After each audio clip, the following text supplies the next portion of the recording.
বলেছিলাম, আমি তো আগেই বলেছিলাম বাড়ির কেউ একজন কালপ্রিট। তখন আমার বুদ্ধিকে অনেকে উকিলি বুদ্ধি বলে হেও করেছিল। এখনো করছি। হ্যাঁ, বাড়ির কেউ না কেউ কালপ্রিট, সেটা আমরা কম বেশি সবাই বুঝতে পেরেছিলাম। তুই আমার বন্ধু গোবেচারা রজতকে দোষারোপ করছিলি, সেটা নিয়ে আমার আপত্তি ছিল, এখনো আছে। স্টুপিড কোথাকার। এই শোন মেজর, শোন, বৌমনিকে জিজ্ঞাসা করে দেখ। বাবা, এই উকিল পুলিশ এদের কাজ হচ্ছে প্রথমে সবাইকে সন্দেহ করা, কি তাই তো? তারপর আস্তে আস্তে আমরা এক একজনকে লিস্ট থেকে এলিমিনেট করি। প্লিজ দেবর, সেদিন তুমি রজত বাবুকেই খুনি ভূত এইসব বলে দিয়েছিলে, এখন আর পাল্টি খেও না দয়া করে। বরং আমার একটা সন্দেহ হয়েছিল যে ও, এখন বৌমনির কাছ থেকে পুরো ব্যাপারটা জেনে নিয়ে তারপর নিজের সন্দেহটা জোর গলায় বলছো? হ্যাঁ, কেন এতই যখন তোমার কনফিডেন্স ছিল তখন বলনি কেন যে ওই বিতনুটাই হচ্ছে বংশের একমাত্র কুলাঙ্গার? তবে এইভাবে বলিস না, ও আমাকে যথেষ্ট সাহায্য করেছে। ও আমাকে সাহায্য না করলে আমি এত সহজে ধরতেই পারতাম না যে ভূতে পাওয়ার রোগটা আসলে কি। আমি কিন্তু বলেছিলাম, আমি বুঝতে পেরেছিলাম। আরে তোরা কিচ্ছু বুঝিসনি, আমি বুঝেছিলাম। আমি প্রথম বৌদির মতোই আন্দাজ করেছিলাম যে প্রমোটারটাই হচ্ছে নাটের গুরু।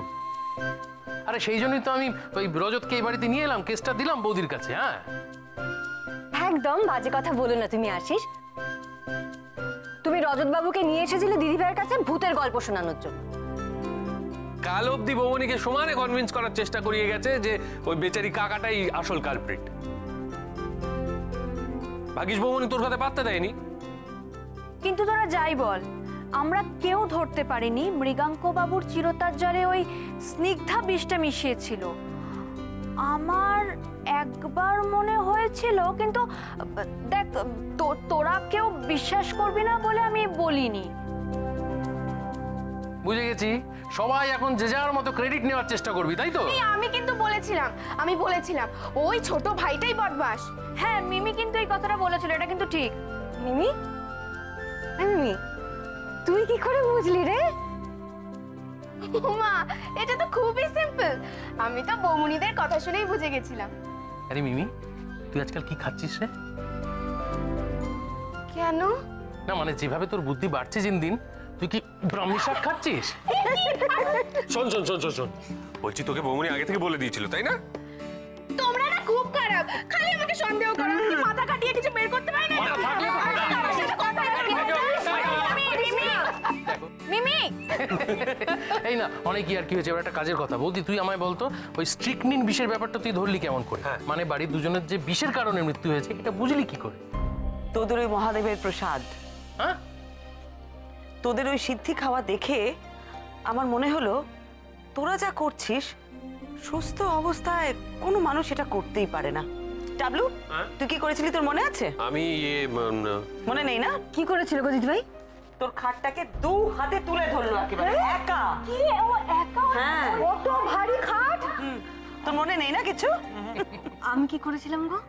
তুই দুটো ডিম নিয়ে ঘুরছিলি, পক্ষীরাজের ডিম ওড়াবি বলে, এবার ছুড়ে ছুড়ে মারছিলি সেগুলো সবাইকে। এ বাবা, ইস पग घुंघर पग घुंघर पग पग सा सा सा ग ग रे रे सा नि नि नि सा सा सा ग ग ग प प म म ग रे रे ग ग ग म नि सा म प नि